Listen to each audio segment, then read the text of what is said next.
নমস্কার। মিক্সড মিডিয়ায় তোমাদের প্রত্যেককে স্বাগত। নার্সিং এর ভর্তি বা জয়েন্ট এন্ট্রান্স এর ক্ষেত্রে ভর্তির ক্ষেত্রে একটা ব্যাপক পরিবর্তন আসতে চলেছে। সেটা কি পরিবর্তন? যে ওবিসি কেস রিলেটেড অর্থাৎ ওবিসির যে রিজার্ভেশন, নতুন নিয়মে ওবিসির যে রিজার্ভেশন সেটা রাজ্য সরকার ইতিমধ্যে কিন্তু সেটা নোটিশ আকারে জারি করেছে যে ওবিসি 7% সংরক্ষণ নিয়ে ২০১০ এর আগের যে ওবিসি তালিকাটা ছিল রাজ্যের অর্থাৎ স্টেট ওবিসি লিস্ট, সেই ৬৬টা জনগোষ্ঠী শুধুমাত্র ওবিসির যে সার্টিফিকেটের যে তাদের ভ্যালিড সার্টিফিকেটগুলো এবং তারা কিন্তু ওবিসি সুবিধাটা পাবে। তো এর ফলে এই যে নার্সিংয়ের ভর্তি বা জয়েন্ট এন্ট্রান্স, যে এদের যে মেরিট লিস্ট বলো বা র্যাঙ্ক কার্ড বলো, যে অর্থাৎ জিএমআর র্যাঙ্ক, এর মধ্যে কিন্তু একটা ব্যাপক পরিবর্তন আসবে। তো এখানে কাদের সুবিধা হবে বা কাদের অসুবিধা হবে সেই বিষয়গুলো নিয়ে একটু আলোচনা। কারণ তোমরা জানো যে তোমাদের নার্সিং এন্ট্রান্স পরের মাসে রয়েছে।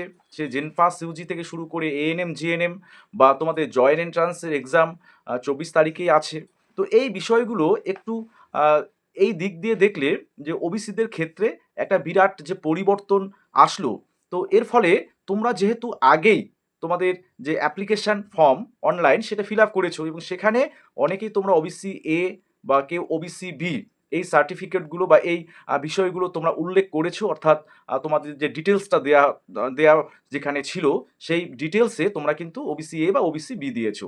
এবার প্রশ্ন হচ্ছে যাদের ওবিসি এখন ইনভ্যালিড, অর্থাৎ ২০১০-এর পরবর্তী সময়ে যারা অন্তর্ভুক্ত হয়েছে, তো তাদের ওবিসি সার্টিফিকেট তো এখন ইনভ্যালিড, সেটা নিয়ে আর কোনো তো সুবিধা তারা পাচ্ছে না। তো তাহলে র্যাঙ্ক লিস্টে একটা বিরাট পরিবর্তন বা বিরাট একটা চেঞ্জ আসতে চলেছে। সেখানে অবশ্যই লাভবান যারা হচ্ছে তাদের এই ৬৬টা জনগোষ্ঠী যারা পূর্বে ছিল তারা যেমন উপকৃত হবে, অর্থাৎ সেক্ষেত্রে তাদের জিএমআর র্যাঙ্ক বা ক্যাটাগরি র্যাঙ্ক সেটা কিন্তু অনেকটাই সেটা এগিয়ে আসবে, অর্থাৎ অনেকটাই তারা ভালো র্যাঙ্ক করবে, বিশেষ করে ক্যাটাগরির ক্ষেত্রে। কারণ ক্যান্ডিডেট সংখ্যাটা ওবিসির ক্ষেত্রে অনেকটাই সেক্ষেত্রে কমে যাবে। প্রায় যারা তোমার যতজন ক্যান্ডিডেট জয়েন্ট এন্ট্রান্স দেবে বা নার্সিং এন্ট্রান্সগুলো দেবে, তোমাদের ক্ষেত্রে এই বিষয়টা কিন্তু লক্ষ্য করা যাবে। আচ্ছা, এবার প্রশ্ন হচ্ছে, আমি তো আগেই ফর্ম ফিল আপে আমার ডিটেলস দিয়ে দিয়েছি, যে এখন দেখা যাচ্ছে আমি সেই তালিকায় অর্থাৎ ২০০০ পরবর্তী ২০১০-এর পরবর্তী যে ওবিসি লিস্ট আছে, যেটা অন্তর্ভুক্ত হয়েছিল সেই তালিকায় পড়ে গেছে, অর্থাৎ আমার সার্টিফিকেটটা এখন ইনভ্যালিড। তাহলে আমি যে তথ্যটা দিয়েছি অনলাইন অ্যাপ্লিকেশন করার সময়, তাহলে আমাকে কি আবার কাস্ট আপডেট করার সুযোগ দেয়া হবে? তো সেক্ষেত্রে একটা বিষয় অবশ্যই তোমাদের সেটা জানতে হবে। দেখো, সেক্ষেত্রে যেহেতু অফিসিয়াল একটা অর্ডার ইতিমধ্যে পাবলিশড হয়েছে ওবিসি রিলেটেড, অর্থাৎ কাদের সার্টিফিকেট ভ্যালিড বা কাদের ভ্যালিড নয়, তো সেক্ষেত্রে নতুন করে কাস্ট ক্যাটাগরি যে আপডেটের বিষয়টা সেটা কিন্তু আসছে, বা সেটা কিন্তু তোমাদের এক্সামের পরে পরেই কাস্ট ক্যাটাগরির যে আপডেট বিষয় সেটা নোটিফিকেশন জারি হতে পারে। অর্থাৎ তোমাদের যাদের ওবিসি বাতিল হয়েছে, তোমাদের কিন্তু জেনারেল হিসাবে বা ইউআর ক্যান্ডিডেট হিসাবে কম্পিটিশন করতে হবে। কারণ একটাই, যে তোমাদের ওবিসি সুবিধা তোমরা আর পাচ্ছ না। শুধুমাত্র তারাই পাবে যারা ২০১০-এর পরবর্তী স্টেট ওবিসি লিস্টে যাদের নাম বা যে ক্যাটাগরি সাব ক্যাটাগরির নামগুলো আছে এবং তাদের অন্তর্ভুক্ত যে ক্যান্ডিডেটরা, তারাই কিন্তু সুবিধাটা পাচ্ছে, বাকিরা পাচ্ছে না। বাকিরা ইউআর হিসাবেই সেখানে কম্পিটিশন করবে। আচ্ছা, এই বিষয়গুলো তো গেল। এবার ইতিমধ্যে তোমাদের এএনএম জিএনএম এর ক্ষেত্রে ১৬ তারিখে ইতিমধ্যে পিডাব্লিউডি যে ভেরিফিকেশন সেটা নোটিশ কিন্তু পাবলিশড হয়ে গেছে। তো ডিটেলসটা তোমরা অবশ্যই একবার দেখে নেবে। আমার টেলিগ্রাম যে চ্যানেল রয়েছে সেখানে পিডিএফটা পেয়ে যাবে, যে কোথায় কাদের কি কবে আছে তোমাদের যে ভেরিফিকেশান সেটা অবশ্যই ভালো করে দেখে নির্দিষ্ট ডেটে তোমাদের কিন্তু সেখানে যেতে হবে। সেটা প্রত্যেকবারই এই বিষয়টা হয়। আচ্ছা, তাহলে এক্ষেত্রে যে কাট অফ বলো বা তোমাদের যেটাই বলো না কেন, একটা কিন্তু বিরাট চেঞ্জ আসবে। তো সেটা জয়েন্ট এন্ট্রান্সের এক্সামের ক্ষেত্রেই হোক বা নার্সিং এন্ট্রান্সগুলো, যেমন তোমাদের বিএসসি নার্সিং অর্থাৎ জেনপাস ইউজির ক্ষেত্রে বা এএনএম জিএনএম এর ক্ষেত্রে একটা যে র্যাঙ্ক লিস্টে একটা চেঞ্জ আসবেই। এবং সেক্ষেত্রে তোমাদের কিন্তু যারা ওবিসি এখনও আছো ভ্যালিড, তোমাদের একটা সুবিধা কিন্তু এবারে থাকছে। যাই হোক, বাকিদের অনেকেই কিন্তু এই বিষয়টা যে সমস্যার সম্মুখীন হতে হচ্ছে। তো এই বিষয়গুলো যাই হোক পরবর্তীতে সমাধান হবে। এবার তোমাদের যে প্রস্তুতি, সেই প্রস্তুতি তোমাদের সেইভাবেই নিতে হবে।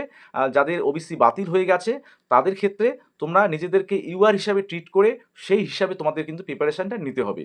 এবং লাস্ট মুহূর্তে যেহেতু এই বিষয়টা উঠে আসছে, এবং সেক্ষেত্রে অবশ্যই তোমাদের লাস্ট মুহূর্তে আর একটু তোমাদের যে প্রিপারেশনের যে প্রসেসটা, হ্যাঁ, সেটা কিন্তু আর একটু জোরালো হবে বা আর একটু তোমাদের খাটতে হবে লাস্ট মুহূর্তে, যেহেতু তোমাকে একটা ভালো স্কোর করতে হবে চান্স পেতে গেলে অ্যাজ এ ইউআর ক্যান্ডিডেট। কারণ ইউআর ক্যান্ডিডেটদের তোমরা জানো যে তাদের ক্ষেত্রে কাট অফ অনেকটাই হাই যায়, এবং ক্যাটাগরি ক্ষেত্রে ওবিসি যেমন প্রত্যেক বছরে যেটা সাধারণত হয়ে থাকে যে ওবিসি বি আর যে ইউআর এদের কাট অফটা প্রায় কাছাকাছি থাকে। তো এবারে কি হবে সেটা সঠিকভাবে বলা যাচ্ছে না, তবে ওবিসি বি এর কাট অফ সম্ভবত এবার একটু হলেও কমতে চলেছে। তবে ইউআর সেটা যেমন কাট অফটা এবার অনেকটাই হাই যাবে, বা অন্যান্য ক্যাটাগরিতে এবার যে বিষয়গুলো নতুন করে দেখা দিচ্ছে যে রিভেরিফিকেশন করা, সেখানে কোথাও কারো যদি গোলমাল ধরা পড়ে তাহলে তাদের ক্যান্ডিডেচার বাতিল হওয়ারও সম্ভাবনা থাকতে পারে। অর্থাৎ রিভেরিফিকেশন করার ফলে দেখা গেল অবৈধ কোনো ওবিসি সার্টিফিকেট হোক বা অবৈধ তোমাদের এসটি সার্টিফিকেট হোক, এসসি সার্টিফিকেট হোক, এগুলো যদি অবৈধ উপায়ে কেউ সংগ্রহ করে বা কেউ কালেক্ট করে থাকে তাহলে তাদের ক্ষেত্রে একটা সমস্যার সম্মুখীন তারা হবে। সেক্ষেত্রে ক্যান্ডিডেচার বাতিলও কিন্তু হতে পারে। এই বিষয়টা কিন্তু মাথায় রাখতে হবে। তো যাই হোক, তোমরা অবশ্যই যারা ইতিমধ্যেই ওবিসি স্টেট লিস্টে আছো, বর্তমানে ভ্যালিড যে লিস্টটা সেই লিস্টে আছো, তোমাদের রিভ্যালিডেশন থেকে শুরু করে সমস্ত পদ্ধতিগুলো কমপ্লিট করে রাখবেই। কারণ না হলে পরবর্তীতে যখন তোমাদের কলেজে ফিজিক্যাল ভেরিফিকেশানে যেতে হয় সেক্ষেত্রে তোমাদের কিন্তু সমস্যার সৃষ্টি হতে পারে। তো সেই বিষয়গুলো মাথায় রাখবে। আর বাকি যাই হোক, লাস্ট মুহূর্তে প্রিপারেশান অবশ্যই ভালো করে নেবে। প্রত্যেকের জন্য আগাম শুভেচ্ছা রইলো। এখন এই চিন্তাগুলো একটু মাথা থেকে আউট করতেই হবে, কারণ কিছু করার নেই, বাস্তবটাকে মেনে নিতেই হবে। তো অ্যাজ এ ইউআর ক্যান্ডিডেট তুমি এবার সেটা এই যে নার্সিং এন্ট্রান্স দিতে চলেছো, এবং সেক্ষেত্রে তোমাকে যতটা স্কোর করলে তুমি একটা সেফ জোনে থাকবে সেই অনুযায়ী তোমাদের কিন্তু প্রিপারেশান নিতে হবে। ওকে।